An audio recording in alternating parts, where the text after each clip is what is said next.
co-host, Big Country, aka Mr. Nasty Time. Whole bunch of AKAs. Hey, that's what it is. No. So, while we on here, the R. Kelly trial is well underway. You know what I'm saying?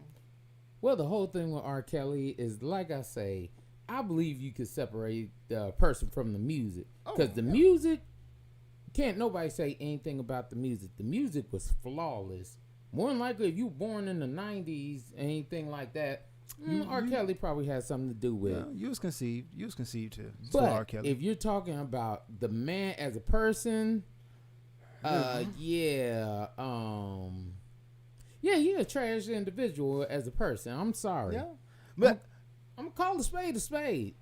who was that movie producer that everybody was against? That's really started the You talking about, what is his name? Oprah's friend. What is his name? I don't know his name. It's the white guy. Weinstein. You know, all the stuff that he produced. Nobody said we need to go cancel all the work he did. But, and one thing I did find out, and I know a lot of people gonna be like, how could you not believe all them people? I'm like, if you actually go read all the stuff these ladies said, you would be like, that don't happen. I'm like, you're not gonna sit here and tell me that was sexual assault. I ain't never read it. You got to give me an example. Okay, What's for example, one of the girls said she met with Weinstein in in the hotel lobby and everything. They walked down the hallway. He unzipped his pants in the hallway.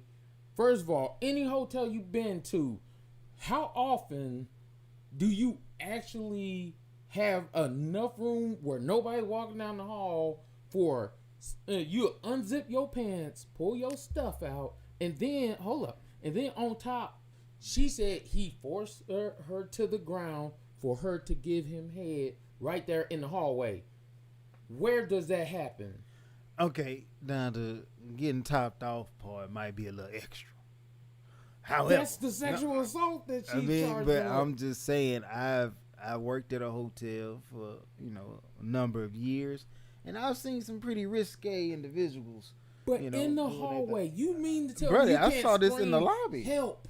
But look, I was sitting right there, and then this guy, I don't want to put his race out there, but okay. This guy reached over and pulled this lady's breast out. Okay. Right. No, I'm talking about in the lobby, people walking in, women, children, kids. He just pulled them out. And then I looked, I was like, what? And then he looked dead in my eyes. Man, he looked dead in my eyes, said, you want to see it again? I was like, no. And because she had pulled him up, he snatched her right back down. But if she were to be like, oh my God, no, stop. One time, how many people would see that? And then that would be a legitimate case of him sexually assaulting her. But I'm saying, for him to be that bold, he had to have some form of leverage over her. And I know I'm hitting you with that whole, he had to do something wrong, or he had to have something powerful. That's what it sounds like. Because all I'm saying is the fact of the matter, when we get to a point where you could say, in the lobby, a man whips his junk out, force means I made you do this, not you willingly got on your knees and did this.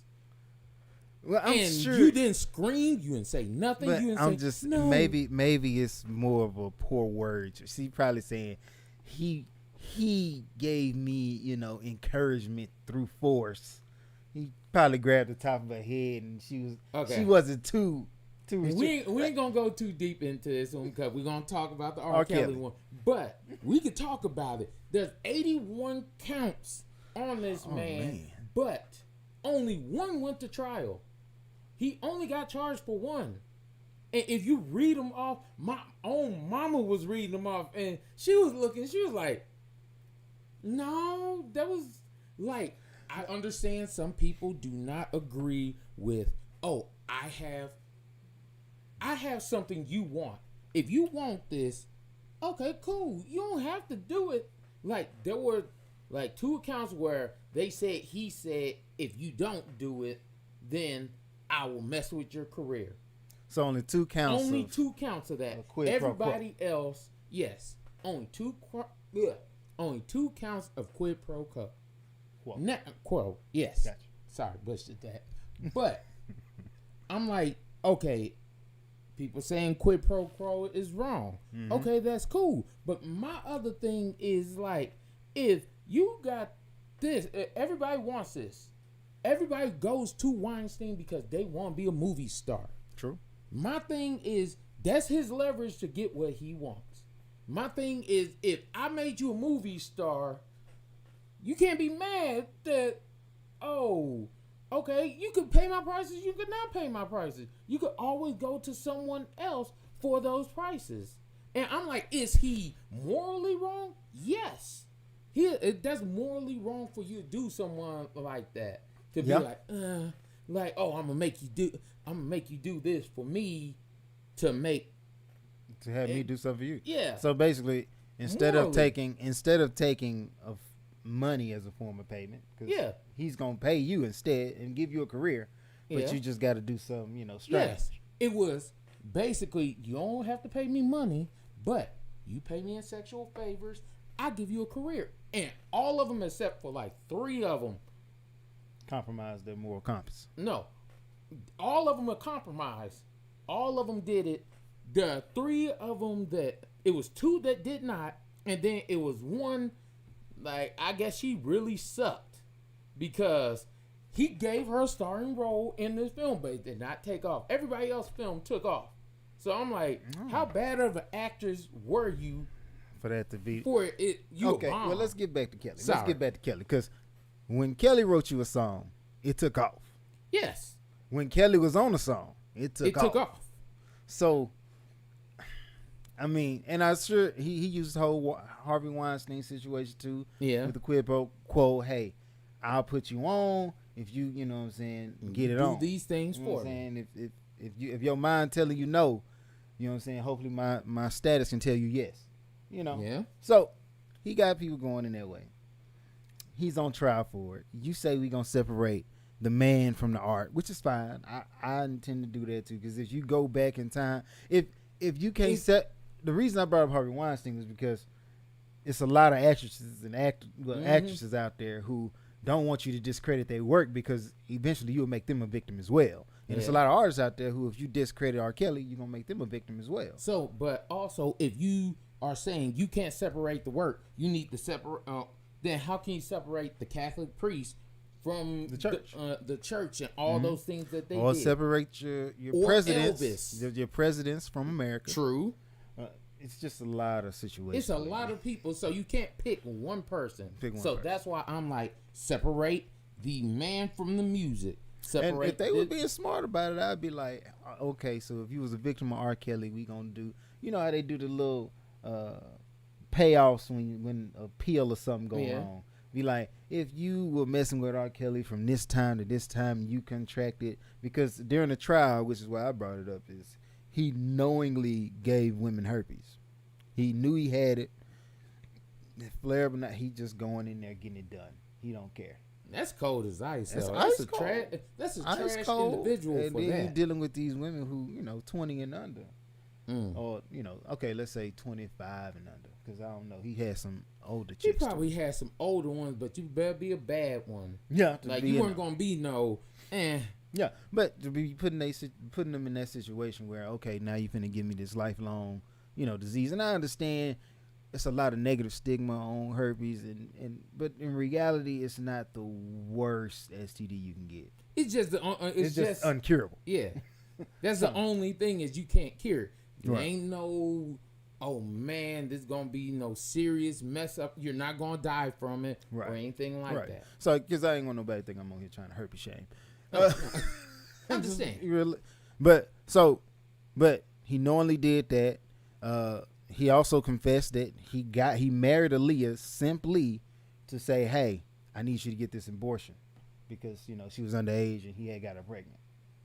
But but we knew that already. But I just don't understand that whole underage thing. Is like I find nothing attractive about a young little girl. Like but nothing. It's the mind of that's the reason. It's him. That's how he operates. That's what he wanted. So when it comes down to being that that's what he liked, it's weird to us because I'm used to. I mean, big voluptuous women. Actual. Real real boobs. I want you to have the full package. I want you to be grown. I want you to status. not just hit puberty, but gone through it and be closer to menopause. Mm-hmm. I want you to know how to clean yourself correctly, properly. Like I want you. Like, but R. Kelly ain't with all that. He a bad man, not ashamed of it. Yeah, yeah. One of the rumors was that a lot of people say he smells like urine and different stuff. Well, he peed on people, so I wouldn't be confused. I wouldn't be surprised if that was the case. He was just giving you an advertisement, like you mess with me. You know what I'm saying? This is what's gonna happen. But I'm just saying, pee on them, like, I peed on myself. When it comes to the music, flawless. You cannot mess with him on his music. Not at all. But when you talk about him as an individual, you gotta trash him. He's very trash. Yeah, very trash. There's not much you could, like I said, it is what it is. But I mean. Yeah, but going back to it, a lot of these women, I don't know, for a portion, if R. Kelly had not went down the road he went down, would there be any situation where you would consider maybe R. Kelly at a certain point during this was a victim himself? Not talking about, him being molested as a child, because he admits that that's what happened to him. It is what it is. But what I'm saying is, these women went after him initially because of his status. So they ultimately was trying to use him. Yeah. And it got flipped, And some of them I don't know. Well, his wife, I don't feel like she was trying to use. She was actually trying to be with him.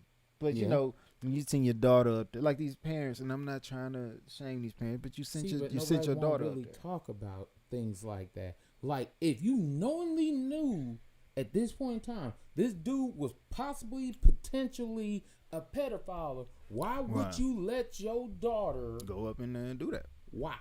And first of all, because but nobody want to talk about that. Some of them be like, "Oh, I met him at a video shoot." I be like, "A R. Kelly video shoot? That's where you met him, Mr. Kelly?" I'm like, "How?"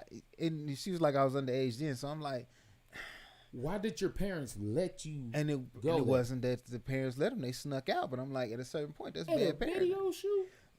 I'm just like, you really wasn't thinking, because if your mama, which I'm certain everybody at that time was listening and watching R. Kelly videos, saw you sitting up in the video dancing, she gonna be like, when you get here, how did you have the time between getting to your class and getting back to my house? There were parents that actually took their child to see R. Kelly, to go see him.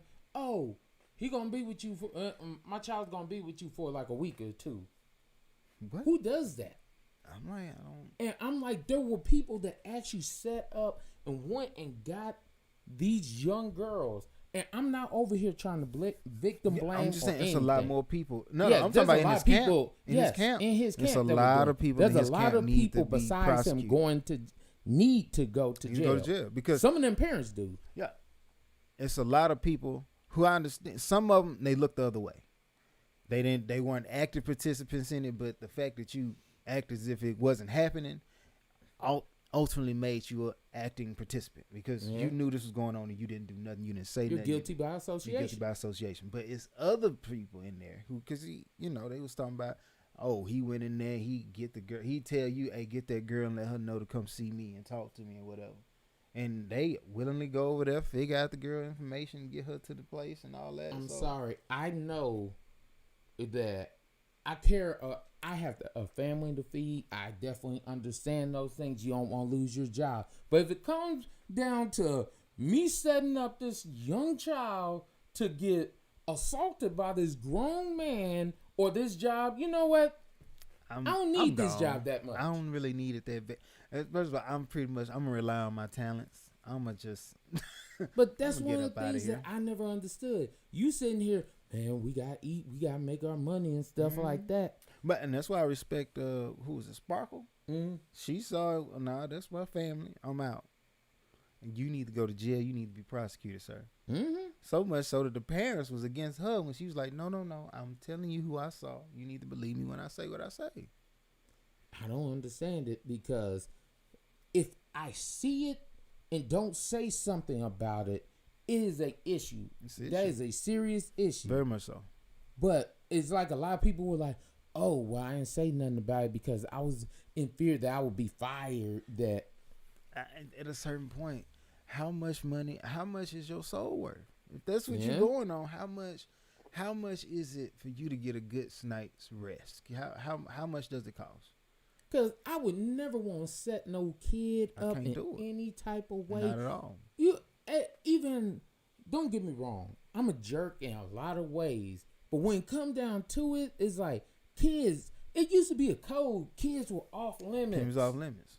Like older, elderly people were off limits. You didn't do that to them. Everybody who in the game and we know what's going on, hey.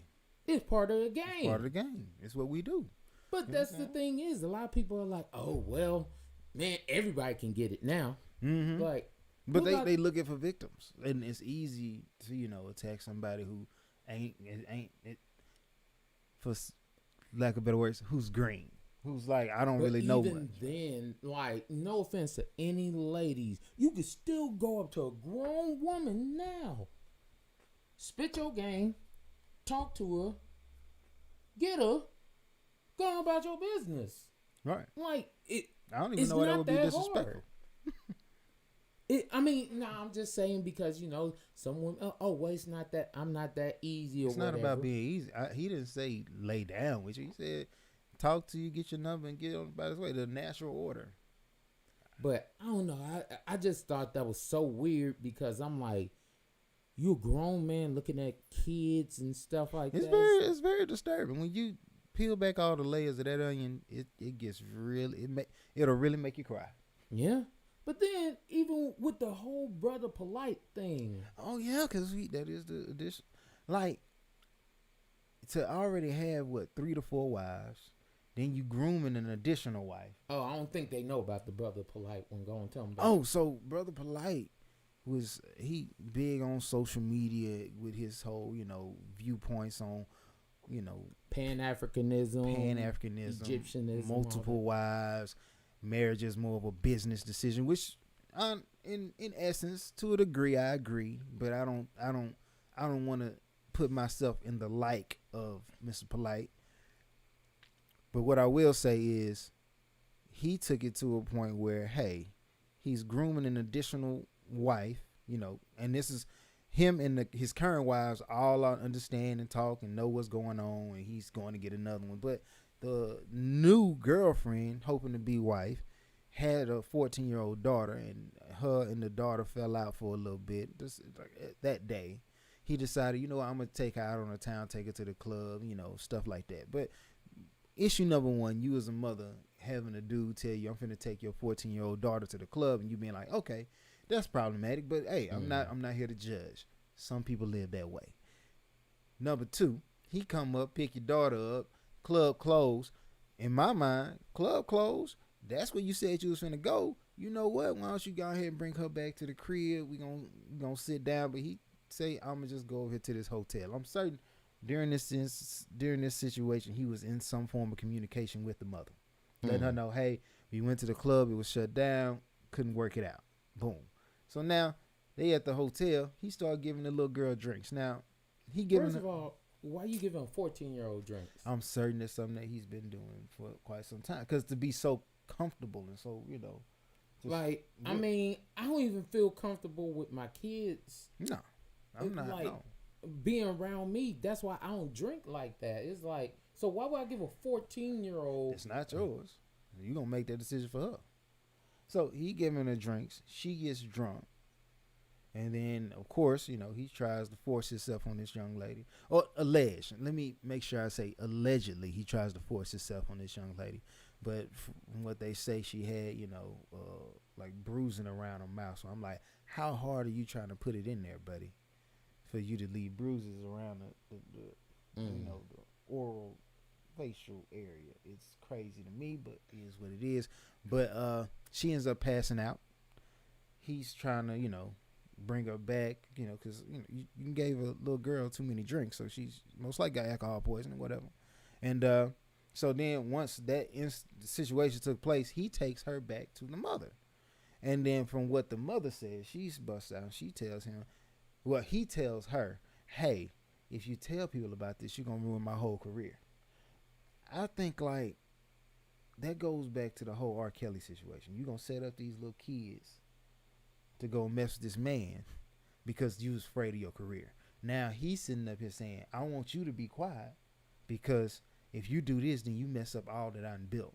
But I'm like, you messed up all you built, buddy. Man, I'm going to tell you like this. Tell. All the time. And don't wait no year, 2, 10 years to tell. Tell now. And I can't, because it's a psychology to people who go through that level of trauma already. Yes. But I understand a lot of people do not want to face their accusers. Right.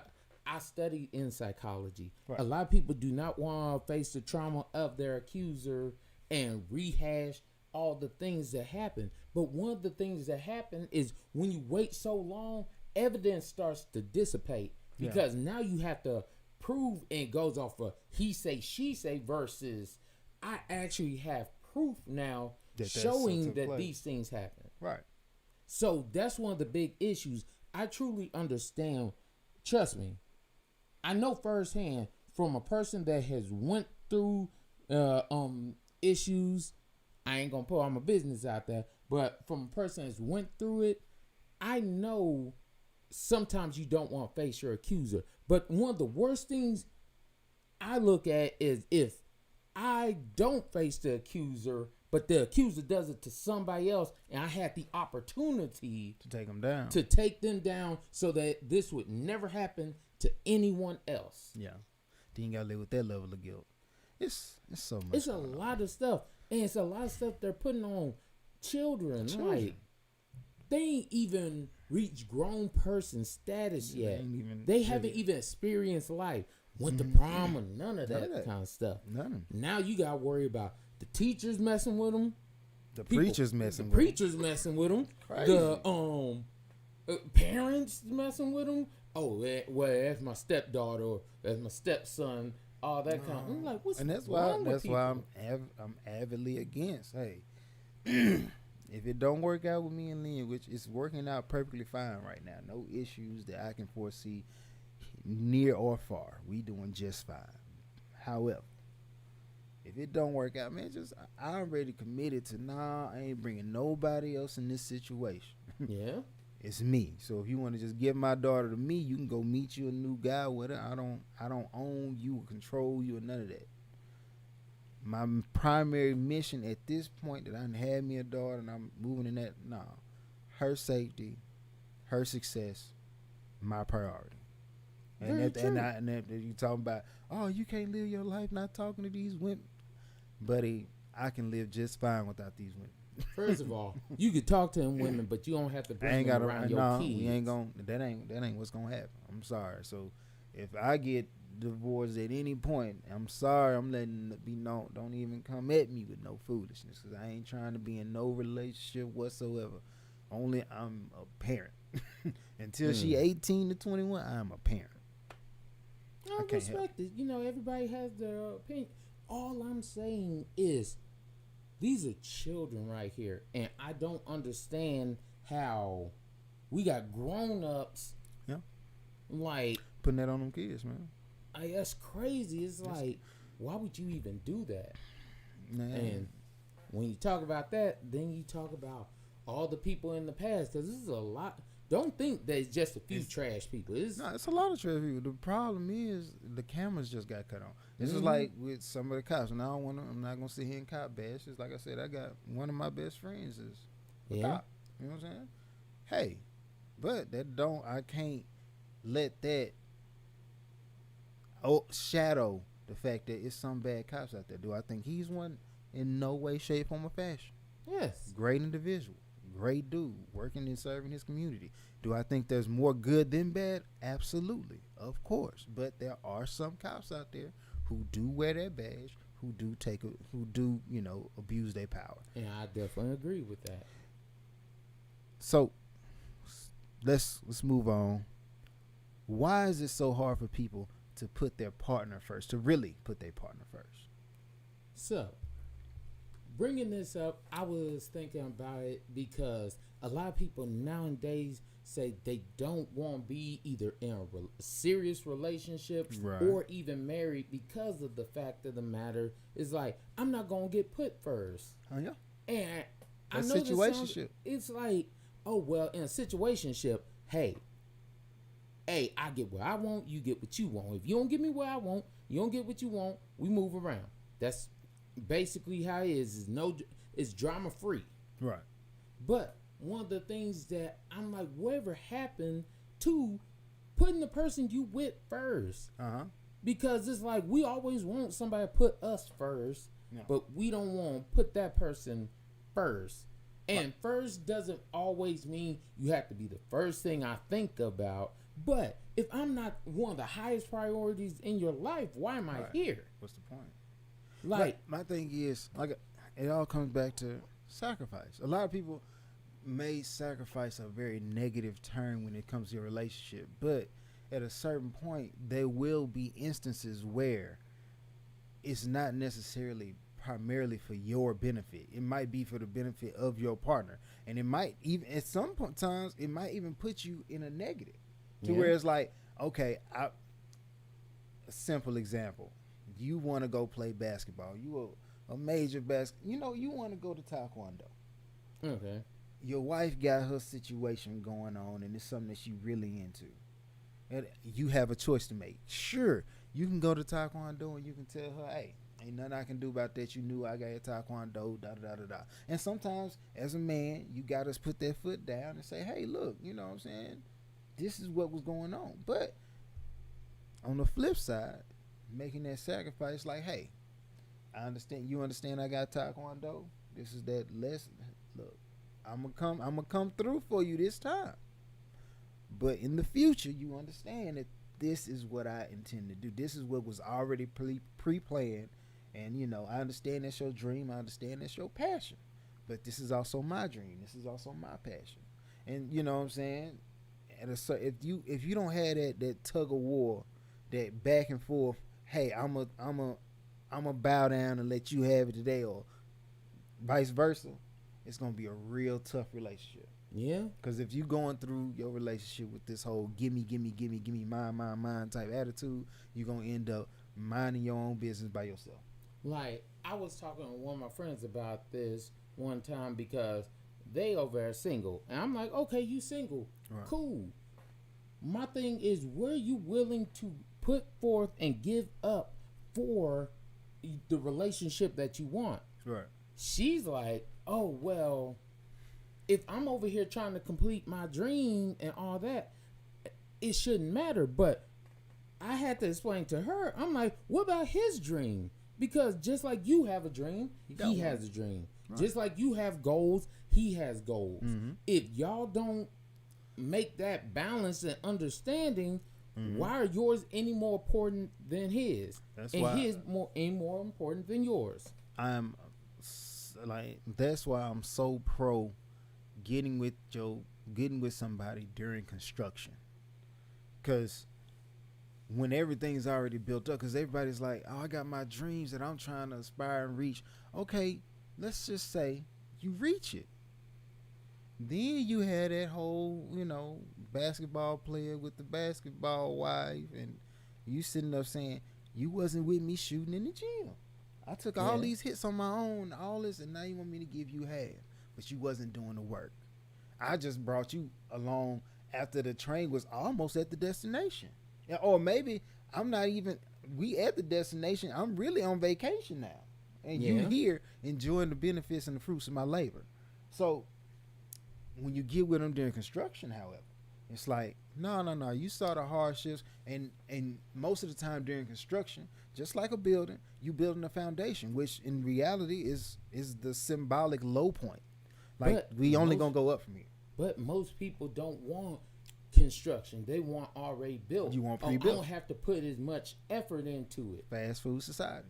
And that's one of the bigger issues that's come up. Right. Because nobody wants to put in that work.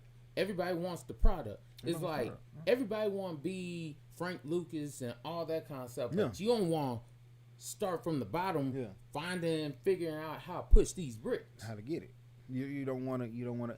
Everybody want to be in shape, but nobody want to hit the gym. Yeah. Everybody want a quality meal, but nobody want to learn to cook. Yeah. Very true. So it's like a lot of the main work as a painter, because I used to work as a painter at a hotel. As a painter, it's crazy how your title is painter, because that is the shortest portion of the job. The prep work is the real job. Putting it all together. You know what I'm saying? Taping it off, getting everything set up so where priming the paint, priming, whatever you got to do, prepping the wall, all that. By the time you get to the actual painting, if the job took you an hour, painting itself probably took you 5 minutes. And that's to put the paint on the wall. But you get credit for the paint, like the paint. But the real work, the real work was in the preparation. So everybody want to have that patina, that outward shell. You want to sit back and say, "Oh, I'm dating a guy who has it already built up and made." You want to walk into a fully painted room. You don't want to go and build, and then you get to that point where you like, well, now I need to start putting myself interjecting myself into your lifestyle. But it's kind of hard for you to do that because all my connections are already built. Everything is up and running. Yeah. Like I'm not gonna go and let's just say you driving a Honda and I'm driving a Porsche, and you like, oh well, you know what? I just want to have a part of me in your engine and your network that makes you run. So you think I'm finna switch out my Porsche starter for your Honda starter? No. No. The car is built now. If that was a stock part back then, or if that was even fathomable as a interchangeable part in my situation, but it's not. At that point, once you get with somebody who's already fully established and fully set up, you need to start looking at it from an aspect of, hey, you know what? Your work life, I can't really help you with that. I can't really do nothing for you in that. You've already built that. What I can do is we can start at the construction at the base level for your home life. But the thing is truth be told, if your home life is in order, work life starts to, I guess, separate itself. Right. It's not going to be as important. Like, if you get your home life together, yes, your work life is important because you want your work life to pay them bills for your home life. Right. But if your home life is trash, you ain't going to come to work every day and your home life not start to affect your work life. Right. It's been proven the happier people are, the more easier it is for them to go out, work, earn money, get money, do things. Right. Now, if y'all trash because, you out for self for the most part, it's going to be a big issue. Right. And that's like I said, when it comes to building your career or building yourself up, a lot of people view it as a selfish endeavor because in the construction phase, you have to rely and pull so many resources. You know what I'm saying? It's like during the construction phase, we talking about how much time do I really allocate to you? You know what I'm saying? Because granted, I want you to be a part of this, but at a certain point, hey, this is what I'm trying to do. You have to at some point alter your perception of what a relationship is, and that's what makes it stronger. When you going out and you saying, oh, you know what? I'm gonna go because NBA. If I want to be in the NBA, I know I got to put in so many reps. I got to do my dribble drills. I got to do all that. At a certain point, as a let's just flip the script and say this is a woman going to the WNBA, and you a man, and you like, well, I don't really play basketball, so when you get done with practice, come see me or whatever. You know what? maybe you as a guy gonna have to go sit in the bleachers and just cheer her on. Yeah. Because it's like, I see what you're trying to do and I respect what you got going. So let me go sit down and fully, absorb what you got going. It's been times where Lynn has called me and was like, hey, I need you to draw this picture for not her, but for her current job, her current position, and like help them out with some, some artwork. In reality, I'm not helping Lynn directly, but it's something that she's passionate about. So it's like, well, I could sit back and say no, and it won't hurt me at all. But at the end of the day, if she feels like this is going to push her to that next level in her career, why would I back away or shy away and be like, nah, I can't help you? No.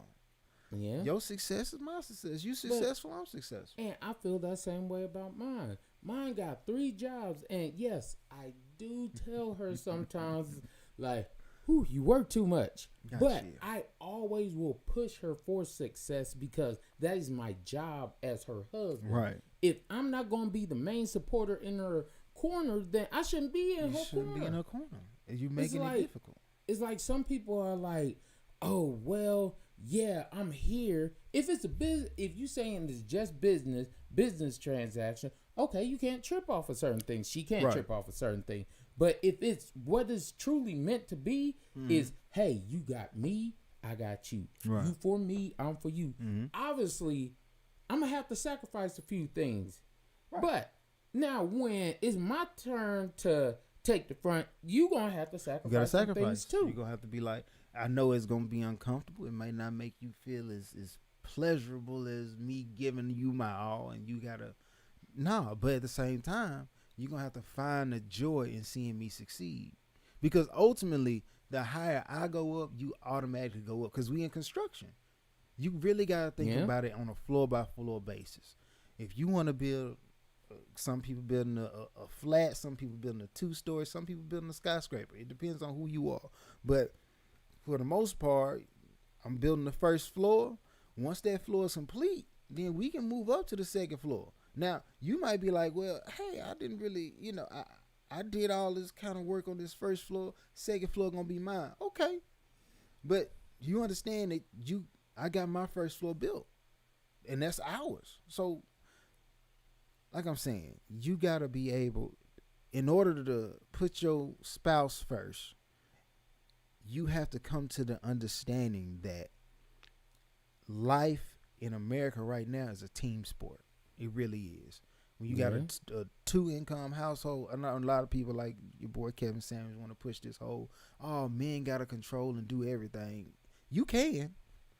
I'm not. And if you most households are not going to make it on one income. The average household doesn't live like that.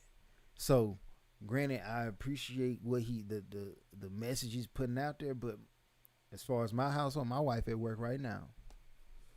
Bills got to get paid. Children got to get fed. Stuff got to get done. It just is what it is. And now if I ever get myself in a position where I can be like, no, you ain't got to go to work, then sure, go sit down. Mm-hmm. But until I get there. But that's when it comes back to, okay, we on a floor-by-floor basis. Right now, I work at this job, and I'm trying to ascend to this level. How can you help me get to that level? Because once I get to that level, you automatically on that level too. It's a level of work you got to put in too to get me to here. And once I get here, I'm not gonna forget about the people who put me here. But the thing is, when you got other people who, you built that already. Now you want to come in and you just want to take the elevator to the top floor. Well, now you got to pay to be in the penthouse.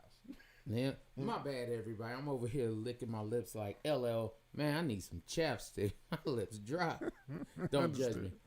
Cool but anyways, I definitely respect that because I think that's one of the main things. People don't want to put in the effort, but they want the results. You want the results. And that's when it's problematic. That's all, That's a huge issue now because it's like you don't want none of the work, but you want all the benefits that come from everything that come with it. And that's on both sides. Because Adele showed me. I'm telling you, her next album is not going to be her age. It's going to be alimony. Man, she's going to drop alimony. Man, she going to drop the N-bomb on that. F this nigga. Probably so. Hopefully not. But she might. She might. Man. All right. So there is a sharp decline in marital satisfaction for some couples after having kids. What are some of the issues couples face, and how can partners keep it fresh? Man, I'm going to tell you like this.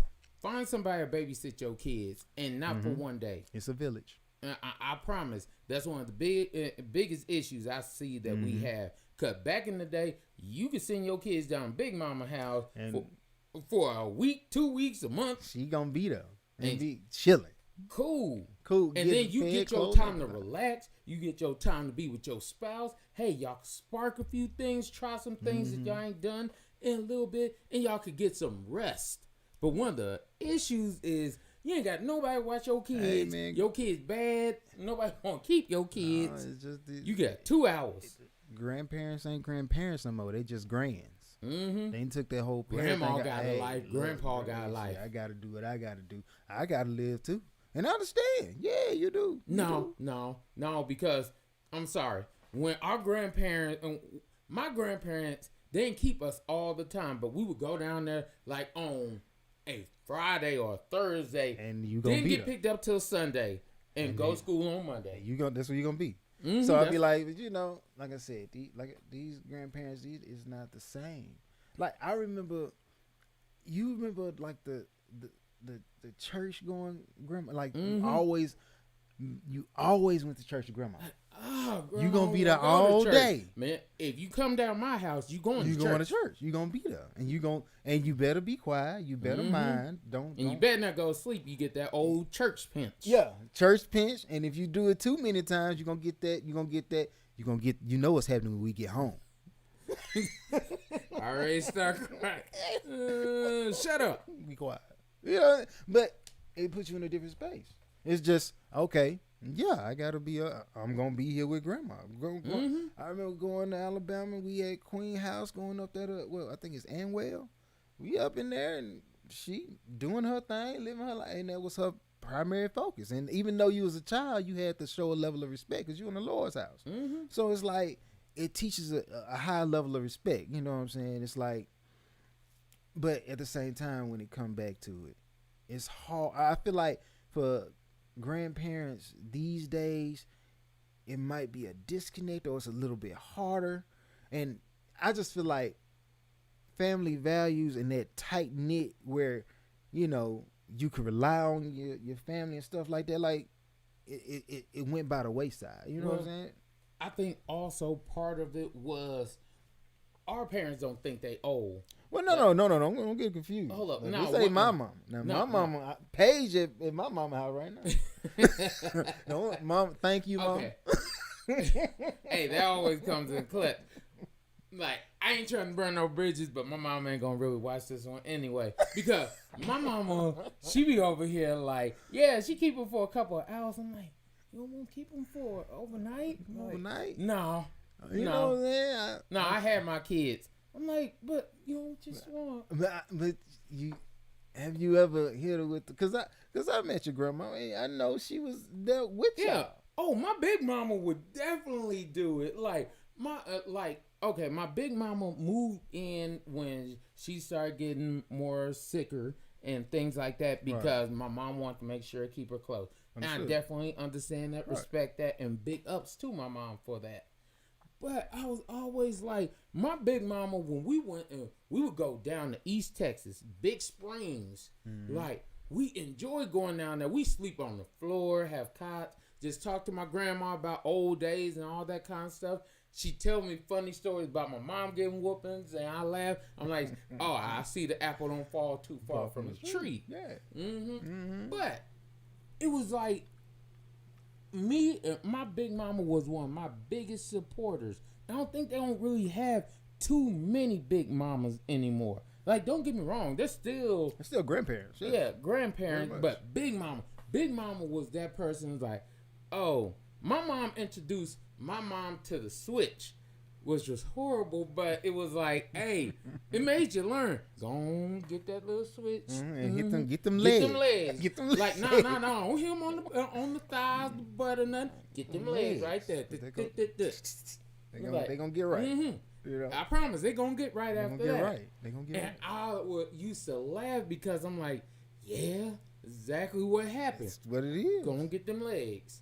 But nowadays it's like so many people are like, oh, I'm trying to live my best life. And I know part of it is people don't want to retire no more because some part people, of it people can't retire. Back in the day, they had pensions and all that. But carry on, my bad. I ain't want no. It is partly because they don't want to retire, but partly they can't retire because now Social Security isn't enough anymore. It's not. Back in the day, it used to be enough. It really you was. Good, everybody happy. Like when my grandpa died, my big mama got his part of his Social Security So she check, well off. and they were good and was like, okay, cool. Nowadays, man, grandparents over here at the Walmart doing all this Kmart and everything like that as a greeter because they can't afford to retire. I can't let it go.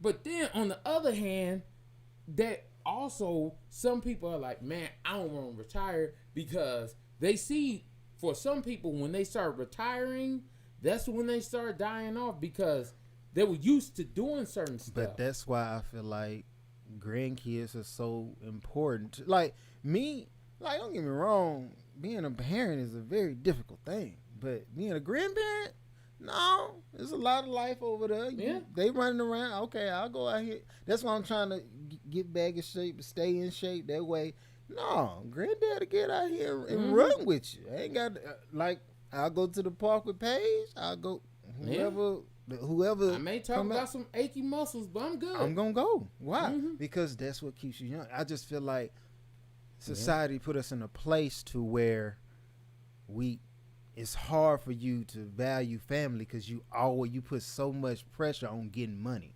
And that's really at one point that was a man's job, but since the household, I'm not saying that people had, but the household is really gender neutral.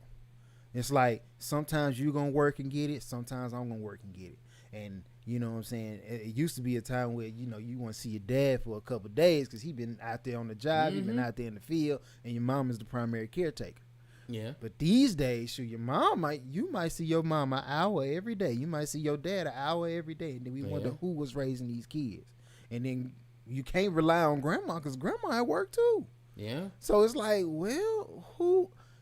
That's when your television raising your kids, and they got some really good programs out there. Because some kids turn out that really. Little Lion Johnny. No, we ain't gonna. That little boy lie too much. Going back to the primary topic of trying to get why marital satisfaction starts to decline once you have kids. In some cases, I'm not saying all cases, because some people out there in these rock star relationships and they doing exceptionally well. If that's you, kudos to you. Write a book. There's a lot of people out here who need it. What I will say is, for the average person, adding that extra body, because it used to be if you weren't fully satisfied with the person you was with, and they had little things that ticked you off, you know what I'm saying? You still got you. Hey, you know what? I ain't gotta be here. I'm gonna just go down the road, go kick it with some of my friends. But when you start throwing that additional element in, well, you may be mad with this foolishness, but I can't necessarily just walk out because I got the kid over there who needs somebody to watch it while you getting done whatever you need to get done. So parenthood, you have to step into a level of selflessness that it's very hard to just jump into naturally, because you spent so much of your life. You spent the last, people ain't getting married, well, they having kids by 18 or 15 depending on where you at, but as far as getting married and sharing the load, there's a lot of people don't get married to their 30s, which is crazy to me, but it happens. Well, part of that is like my generation, our generation has been taught more, hey, get the money, the person will be there. Yeah. And with that happening is, if you're just about getting the money, strap up. Don't have no kids. Yeah, focus. Like, focus on getting the money. Don't have split focus. Yes, because you can even have a little split focus. Just be smart about where you're splitting your focus. You're right. Because my thing is, don't get me wrong, I don't care if I'm getting money. I still want to get some too. Yeah, no, I'm not saying. What I'm saying is, when it comes down, when I speak of split focus, I'm like, I should probably call it mandatory split focus.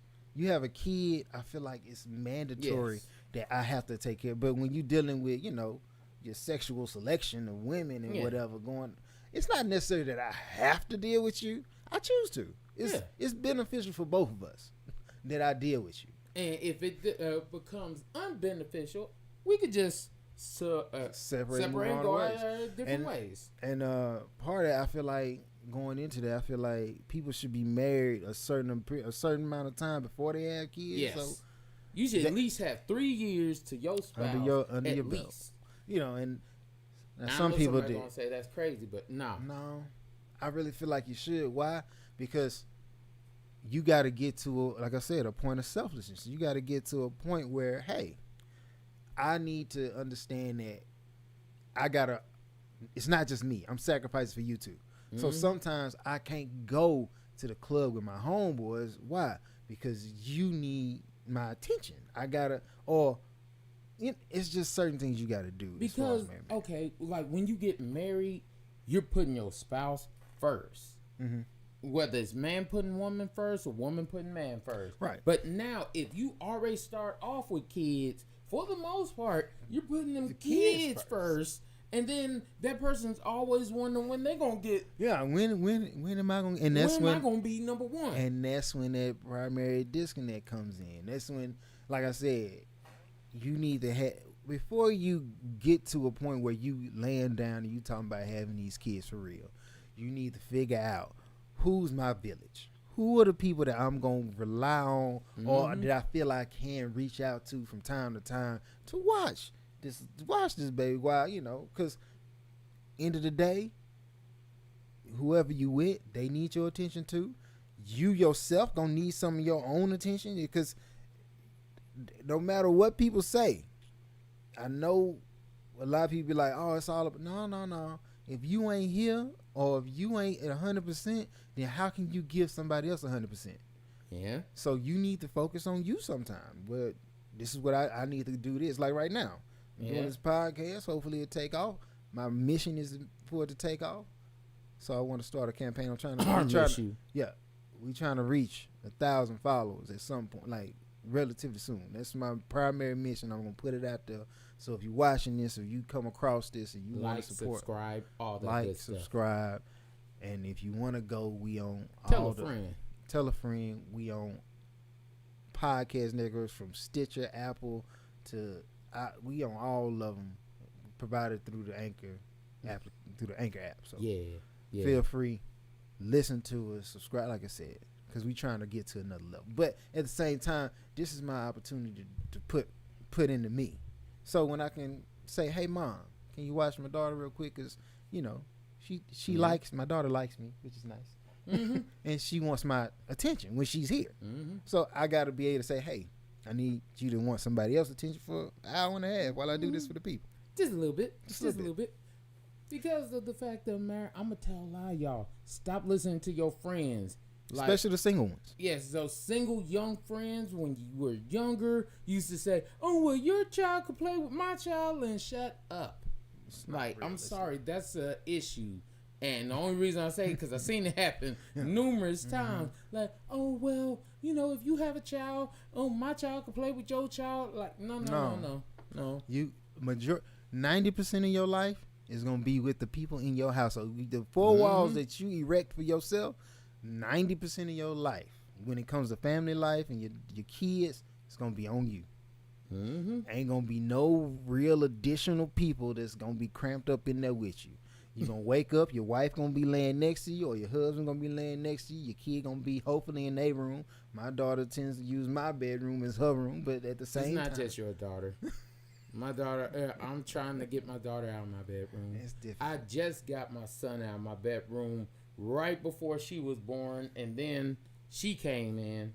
I was like, I don't understand. That separation anxiety is so heavy for children. Thank God. No more kids after this. I'm still in preparation at some point to get one more. Don't hopefully get me wrong. male. I will tell anybody, kids are a beautiful thing. They're great. You know, you see yourself in them. Yeah. They make you smile and laugh.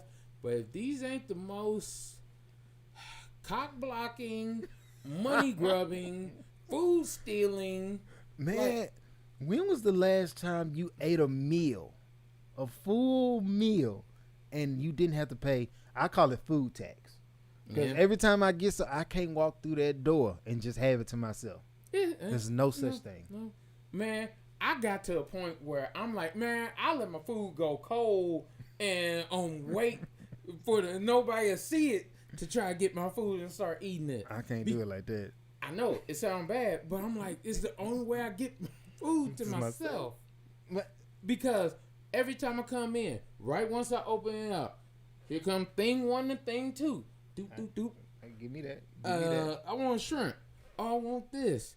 Can I have a bite of that? And then I got to pay the marriage tax too. Oh yeah. Because food then my wife's like, straight oh.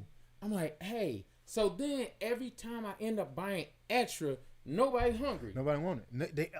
It just tastes better when it's yours. That's what I realized. Like, and I'm telling you, the satisfaction go that because you pay. It's like taxation without representation. Okay. Because I gotta give out all my food all the time. I gotta give out all my time. Then I be trying to give them the bare minimum, like just enough. Go, I want some more. I want some more. What I do hate though is I'll be like, nah, you won't like it. Because don't get me wrong, I originally like spicy food, but I also know that if I buy spicy, it's 100% mine. And I don't be wanting to be petty like that. But at the same time, you're like, if they can add a little Tabasco and I can eat the whole plate, add a little I can't even do that. My kids like hot fries, like hot Cheetos. They like all the hot food. Truth be told, the hotter the better. Like my kids are like when I go to a restaurant or any place, I want my food like piping hot, like off the grease or whatever hot. Man, I'm like, okay, I can eat this. My kids do the same thing. I'm like, I know they I'm get talking about like mine that. was on seasoning though. Even seasoning too. Oh, you did say hot fries at the top. Hot fries and all that. Like, first of all, I feel for you. my mom was like, "Oh, I know your kids ain't eating hot fries. Just say do." Like they don't be messing their stomach up. Nope. I think it's a learned thing because Paige, really, I feel like once Paige eats a hot fry, then I'll be in trouble. But as long as Lynn keeps saying, "Oh, is that spicy?" and backing away, I'm good. Well, my wife likes spicy food too, so you just gotta get somebody who just don't want it. I'm not, but I get over here. Paige can't play video games to save her life. I want to teach her how to play video games at some point, but she just can't. But every time I pick up a joystick, and she's gotten to the point now where she recognized the ghosted controller. So, my controller's not working. It's not working. My guy not moving when I push this button. I mean, like, all the times where you can turn this joystick upside down, put the joystick down, and walked away. Now you want to pay attention to I push B and he ain't punch. You something else.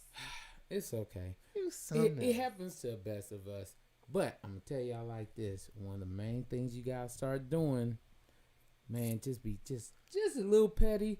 So, like, I ain't even gonna lie. Sometimes I'll be in my car, like, man, I better eat. Well, I won't right now because if I don't eat it in the car, I ain't gonna get it because thing one, thing two, and wifey is gonna come up here and take. Ooh, what's that? Take.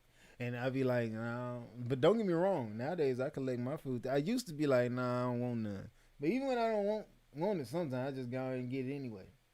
But see, my thing is, I always ask, what you want to eat? I don't get you what. They want to eat your food. Is your food on the menu? So I'll buy 2 plates of my food. But I want the one you currently eating because it ain't your food until it hurts you to see it go.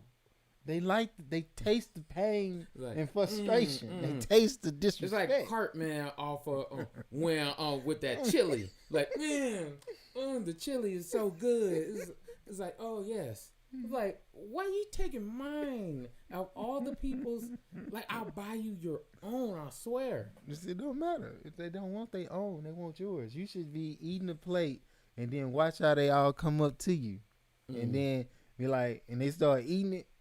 And then be like, oh, good. And just pull yours out the bag and just start eating that one. They going to feel so confused and disrespected. They going to be like, you played me. I'm telling you, hey, here's what it is. It's a cold world out here, man. All right. So, on the Breakfast Club, shout out to Breakfast Club, they were talking about, well, Lil Boosie went on there, and Flame Monroe and Boosie had an open dialogue about LGBTQ plus and the media presence and, you know, they feelings on, you know, that culture. If you don't know who Flame Monroe is, she's actually a funny comedian, but she's a trans individual. I want to make sure I say it the correct way. Proper way, show the respect. And like she just basically speaks out and explains certain things that some people don't understand. And she goes on the Breakfast Club quite often to just explain certain things that she's doing and explain certain things that go on in the community.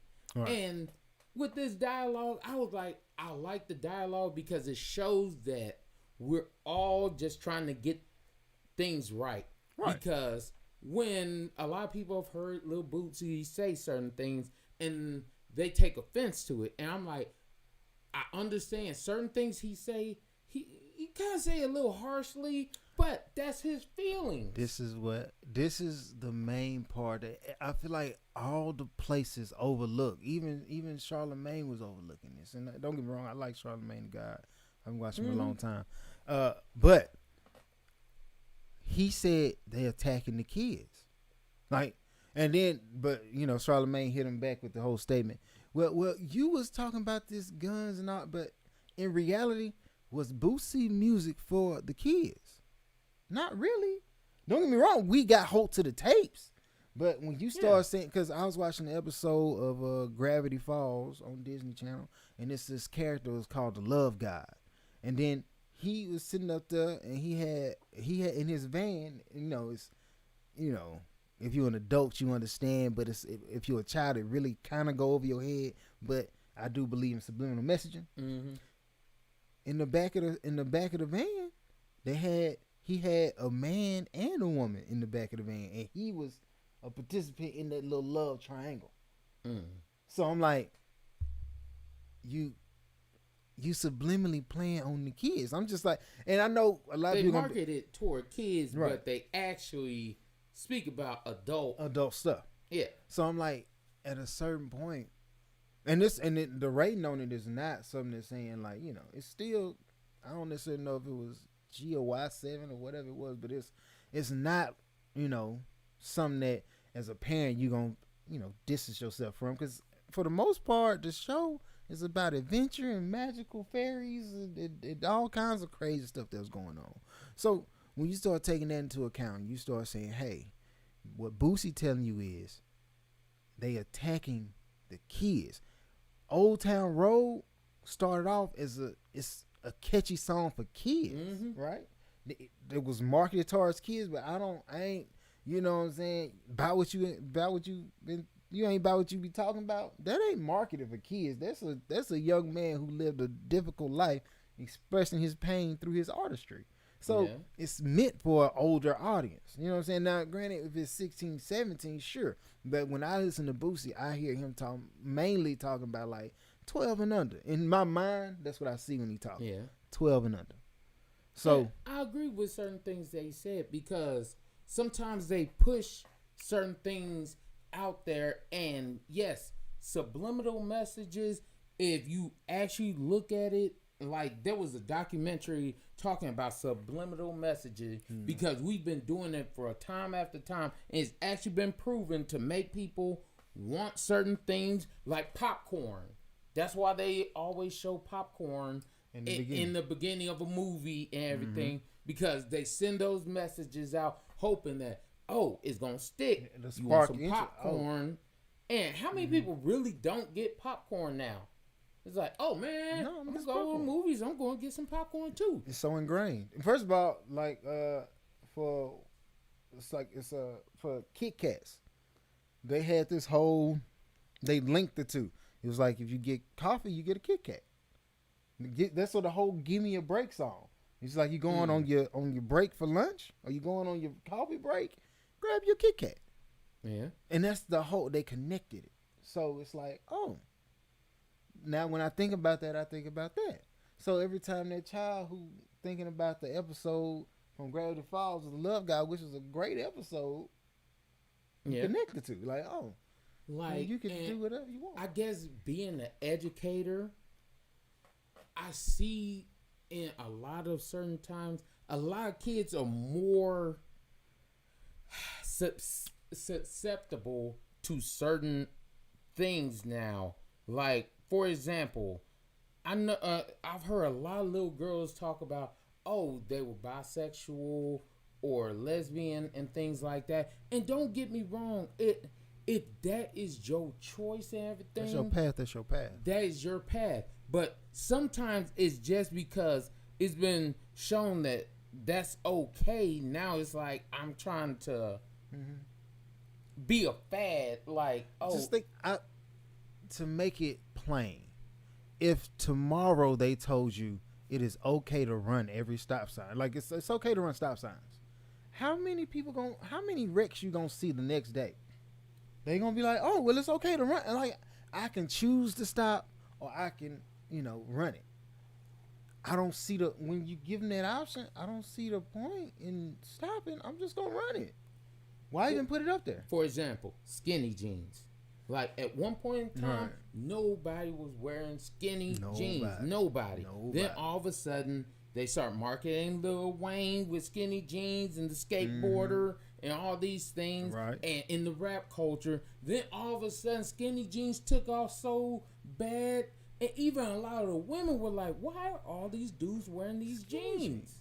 It's like, you wearing rhinestones and skinny jeans. It's because it was marketed. It was subliminal. It was like little things we gonna play some little things you like. Yo, we gonna put. You like cartoons right now? We gonna throw them in the cartoons. Oh, you like Lil Wayne right now? Oh, we gonna throw it on your music.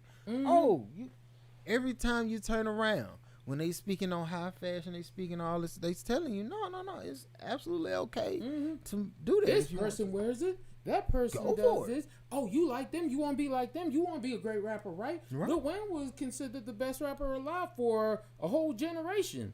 But next thing you know, it's like, oh, we'll push these things out here. Push that narrative on you, and that's what I'm not saying there's anything wrong being part of the LGBTQ plus, because of the fact that I have some friends that are basically on everything, and I'm not just talking about women that are lesbian. I have a couple of friends that are gay. I actually have a couple of friends that are trans and transitioning. And I'm like, I respect you for your decision. Right. As long as you're not going to push me on my decisions, I'm not going to push you on one decision you have for you. Okay. Well, with that being said, do you feel like the whole sexual orientation conversation is more of an adult conversation? Honestly, yes. And the reason I say that is because as a child, you don't know anything. You know, for the most part, what you are told and what you see. Right. That's why a lot of young people are impressionable, because your actions are actually what your child sees more than your words. Right. I could tell you, oh, you need to be a straight A student, and you need to be this, and you need to be that. Oh, you don't need to drink, you don't need to smoke or anything like that. But how many times has a child done these things because either A, their parents do it. Had an example. Yes, they had an example of all these things. B, their friends telling them this, and they don't have anyone to guide them. Pull them away. 'Cause like I said, you're in a 2-parent household, 2-parent society. Well, two income society now. So mama's at work all the time, daddy's at work all the time. Who telling me right from wrong? Like, for your peers. Here go another one. look at it like this. Like, we all know what twerking is. Twerking used to be grown up things that were like, oh. Unless you're a twerk team. Like, shout out twerk team. But even twerk team. Let's twerk some. Anyways, so twerking used to be a thing. Now, they got like, it'd be little 10-year-olds, 12-year-olds, 14-year-olds twerking. And I'm like. But it's just, when you start thinking about it, it's, when you talking to women of our generation, you know what I'm saying? They it's funny, it's comical. It's like, oh yeah, you know, just okay. If you met a young man today, you know, because I don't want to push this off on women. Yeah. If you met a young man today and he told you, "Oh, I got 2 girlfriends," you're gonna be like, "Go ahead, little dude." You do that. In reality, don't get me wrong, some lifestyles do accept that, but if you gonna teach him up in the ways that yourself and myself, Western society, right, you would be like, buddy, don't, unless, do you really like both of them, or do you just get certain stuff from both? Like, what's the issue here? What, not the issue, but what's the point here? What are you trying to get to? Because in reality, you should because you ain't giving both these women 100%. It's definitely hard. Like I said, you got split focus. Focus on one of them. Show them a good time. Show them you love them and all that. Or like them on deep like or whatever you want to give the kids, and be like, cool. You know, this is what we did. We did that for a little bit. You know, and move in that light, and let her go and find the one that you not really 100% infatuated with. Let her go find her true happiness with somebody who can give her 100%. It was women out there when I was in college, and I definitely told him line for line, look, what you gotta go do is find somebody who gonna love you the way that I'm gonna love the woman I'm gonna be with. I don't really feel like I'm gonna be with you at 100% capacity, so I don't want to put you through that. I don't want to be out here half loving you. So, you know, we had a good time, but I'm gonna let you move. Even when it comes to that, though, some people look at it as, I'd rather have a little bit than none at all. It's like, I'd rather have a little of you than none of you at all. And my thing is, I want it all or nothing at all. I want all or nothing. Like, I'm greedy. I'm sorry when it comes to that. Yep. It's like, I'm greedy. Like, if we occupying time, that's cool, whatever. But when it comes to things that I want, I'm greedy. I want it. And I want it now. It's like J.G. Wentworth. It's my money and I want it now. All right, well, let's jump back to, because I was asking that question about having the LGBT dialogue for children, or is it more so for adults? The reason I asked that is because we go back to Dwayne Wade, and he got a daughter. Who, I mean, depending on who I'm talking to, you know what I'm saying when he say he got a daughter. Okay, I'm trying to respect the man, child is what it is. But he got a daughter who they had to have that conversation. You know what I'm saying? And part of me, I gotta respect what the man said. You think I don't want to love my kids because they chose this lifestyle? I don't want to abandon mine. And honestly, I don't want to abandon mine either. So, you know what I'm saying? But also, when Boosie was telling it, he was like, all the way up into marriage. I won't go into, you know, your wedding and be like, oh, you know, I'm giving my daughter away to this other man's daughter, or my son away to this other man's son, or whatever it may be, doing all that. I don't want to go through that. And so I was like, I understand Boosie from that point, because he's saying, I accept what's going on, but you can't force me to champion it. Like, this is exactly what I intended for you. Like, no. I mean, hey, I respect what you got going, and I love you 100% all the way. If you ever need something, don't hesitate. I ain't got no dislike or you know, I don't want no dysfunction or none of that. But at the end of the day, you've reached adulthood, and at this point, my guidance is not more so a dictatorship. It's advice at this point. So once you get to the advice phase, then I instantly take back my life. You know what I'm saying? Once I reach my 50 years old and Paige doing her own thing, and like, you know what, when you need my assistance, I'm here for guidance and support. but I understand you gonna go through some trials and things in your life that ain't necessarily aligned to how I envision your life going. Yeah. So when you walk down those paths, one, I can't give you adequate guidance on it. I can give you love, but I can't give you adequate guidance on it because I ain't been through it, and I didn't intend for you to go through that. So I can't do much for you here. But when it comes to that situation, is it wrong do you feel it's wrong for a parent to say, hey, I know that's what you're doing. I can't support it in that, but I do support you. Is that a honestly inaccurate state? Like, okay, here's my thing, and I'll say it like this. Okay, when it comes to my belief, is going to be my belief. Right. No one is going to knock my belief. Now, my thing is, if you decide something else, you are still my child, and I will love you to the day I die. I will do whatever I can to help you. But there's certain things I'm not going to push on you. Right. Now, like, for example, with Dwayne Wade, and I kind of agree with Lil Boosie on what he said on certain things. Like, hey, he is not old enough to know what he's talking about. And I don't care what you say. At age 13, 14, you don't know everything that goes on to it. I have a friend right now that she's a lesbian. And I asked her about it. And she was like, honestly, I respect exactly what Lil Boosie said because of the fact my dad told me is if this is what you want to do, that is fine. But you do know there's going to be backlash and consequences that this world is going to push on you. Right. You can't be like, oh, well, you shouldn't push it on me. No, that's the world. That's the world. Me as your father, I will love you to death. Mm-hmm. You love women? I respect that. That is cool.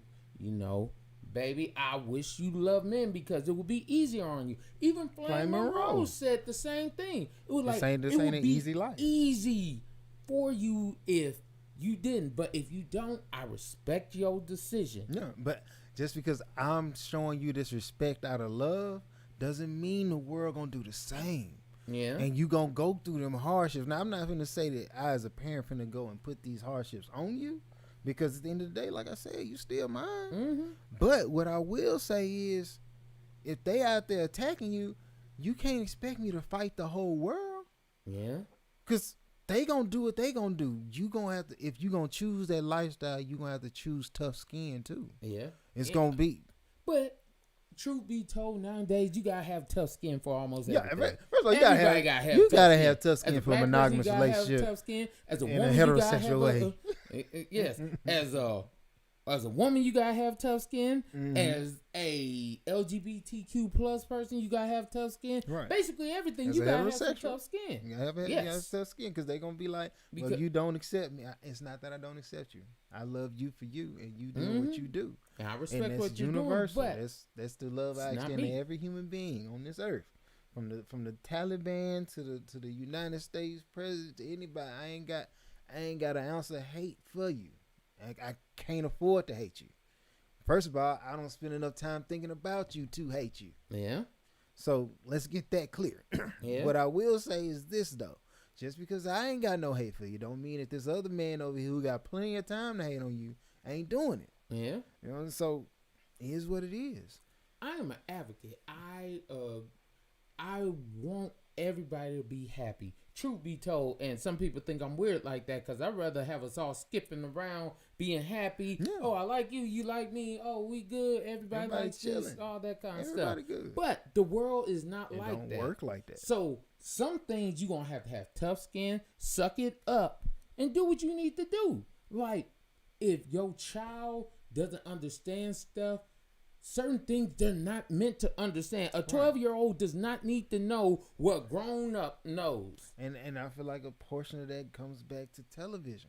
We gotta, like, there has to at some point be additional, like, channels, and I'm talking geared towards the teenage audience. Because we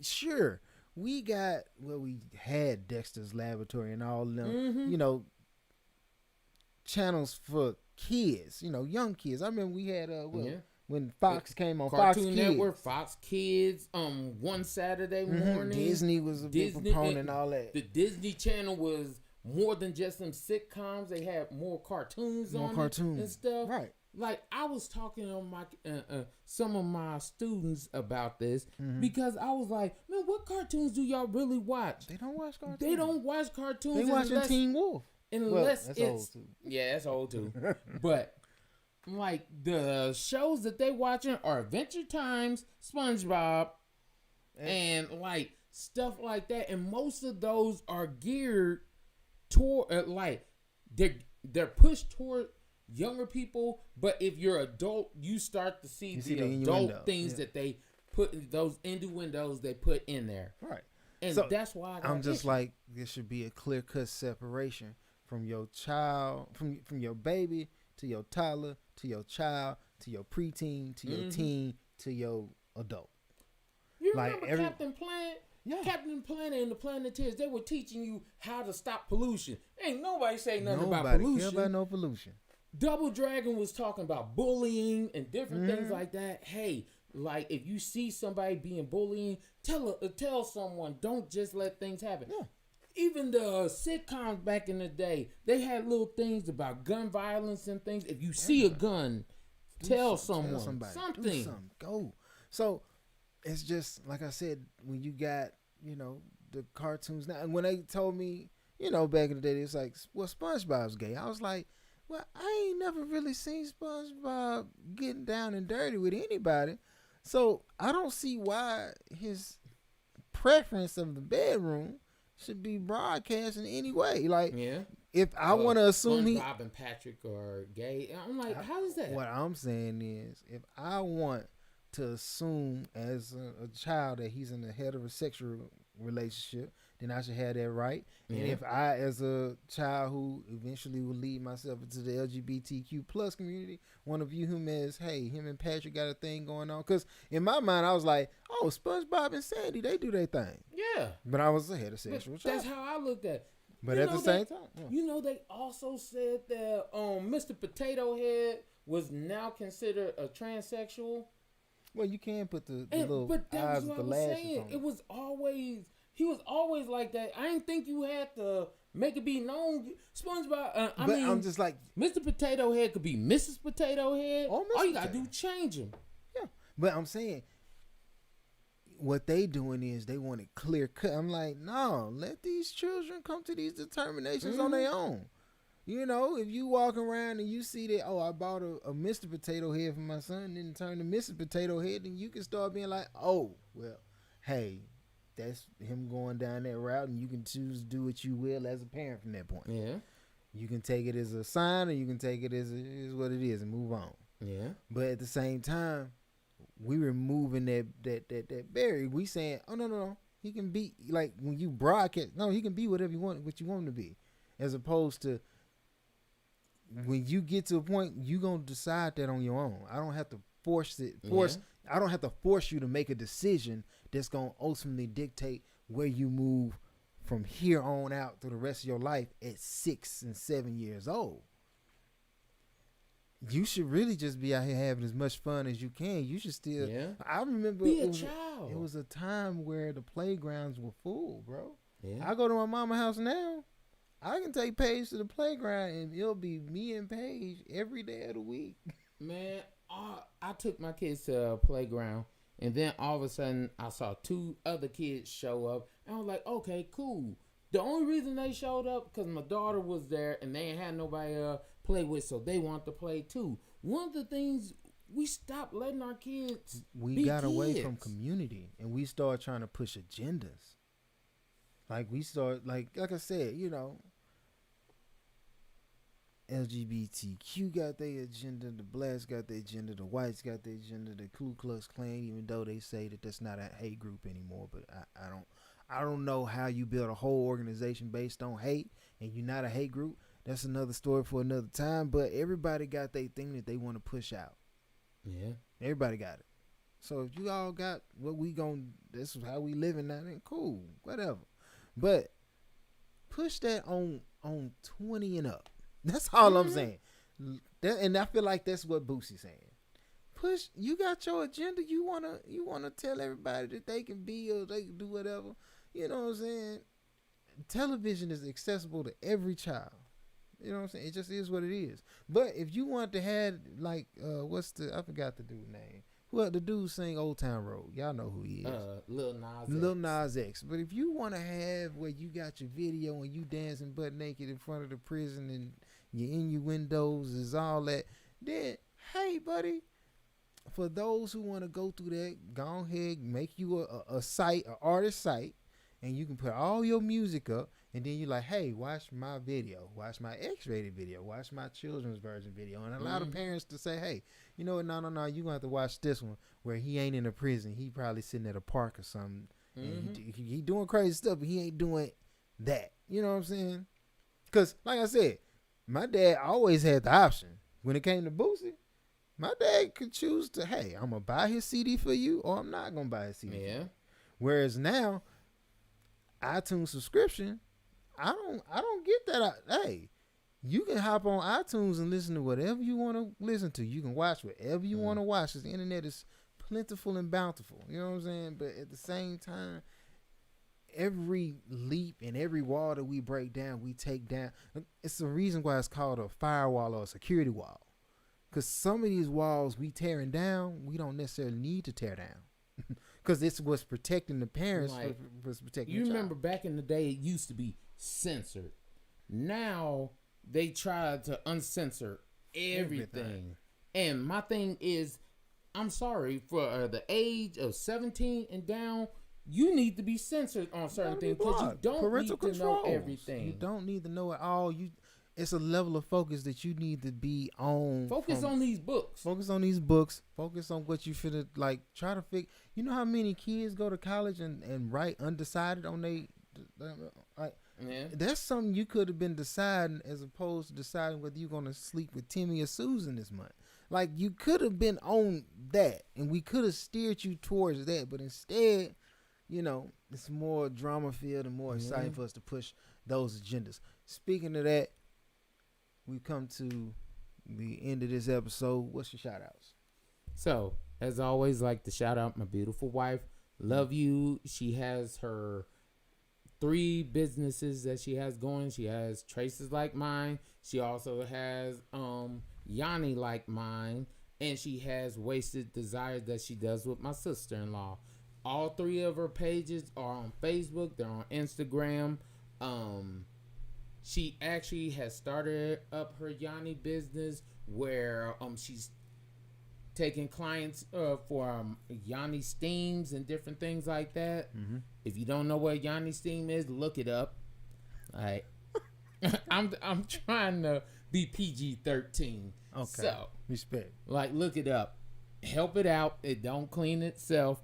And we keep arguing that. That's still PG-13. You're going to need a new tagline. Why? I ain't got no issue. Go ahead. If you finish ask it up. any man. Finish it up. But I'm just saying.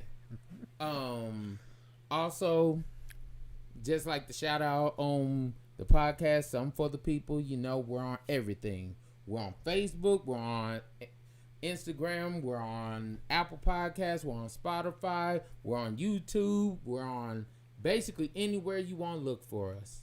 If you don't have Apple, Android, we're on Android too. All right. Share, like, and subscribe. Definitely subscribe. Understood. So, if you haven't noticed, one of the hosts who used to be here is no longer here.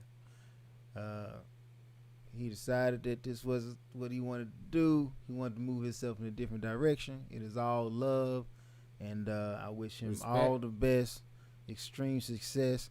We enjoyed him while he was here, and anything that he intends to do from here on out, he got the support, the full-on support of Something for the People. So, yeah, he's going to go do his thing. Like I said, we wish him the best. And don't this ain't no Joe Budden situation over here. You know what I'm saying? He had his thing that he decided this was fully his decision. He wanted to go do something else. So with all that said, it's all love. Love you, bro. You know what I'm saying? Dane Rich, just Dane Rich is done with. Shout out. Yeah, it's a shout out. So love. I also want to shout out, of course, my cousin Tyler Bailey. He has a clothing line, Tyler Bailey. Luxury clothes, luxury items at a luxury price because it's luxury items. He's hand picking these fabrics. He's literally going in there doing the designs. He flies out to China. He talks to his people. He flies out to Taiwan. He talks to his people. He flies out to France. He talks to his people. It's a real hands-on process, and it reflects in the quality of the product. So if you get that opportunity to go out and show some support to my cousin with his luxury clothing line, I do want to stress luxury clothing line. Hey, I appreciate you. With that being said, I also want to shout out my cousin Mike. Whenever you decide to make a move, just know you got the support of something for the people. DJ, he also got him a little situation going, a little podcast going. We was on it actually. I'll find the link and I'll post it to the site so y'all can go see us talking on his behalf on his platform. He was on here. You'll know him. I want to start an initiative. We trying to reach 1,000 subscribers, and preferably over on the YouTube. So anybody who's currently subscribed to us on Facebook, I would ask that you go ahead and migrate over to the YouTube because we putting that into full effect, and that's gonna be our next big move, getting to the YouTube. If you haven't got us on whatever podcast subscription base you got going, something for the people, you'll know it when you see the gold line. That's us. Or S4P, the logo type. Hey, that's us. Click it, like, subscribe. If at all possible, share us. But if you only get to the point where you like and subscribe, I prefer you subscribe as opposed to like. But if you get, whatever that may be, because like I said, we trying to take this to another level, to a higher point. That being said, I'm done with all my shout outs. Okay. Me too. Right. Well, it's been another episode. Easy. Hold it down.